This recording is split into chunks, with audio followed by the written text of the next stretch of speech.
The genitive, apostrophe s. We use it to indicate possession, to express possession. The genitive case in English primarily indicates possession or a close relationship between nouns, most often shown by adding an apostrophe and s to a singular noun, e.g., Ava's car, or just an apostrophe to a plural noun ending in s, e.g., the student's books.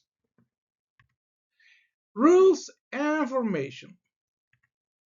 Singular nouns add an apostrophe plus s to the end of the noun.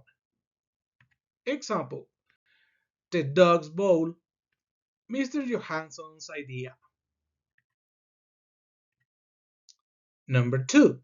Plural nouns ending in s add only an apostrophe to the end of the noun. Example: my parents' house, the cat's bed. Number 3. Irregular plural nouns add an apostrophe plus s to the end of the word. Examples: a children's book, the men's bathroom. Number 4. Joint possession. Add an apostrophe plus s after the final noun in a compound name. Example: Peter and Jenny's wedding.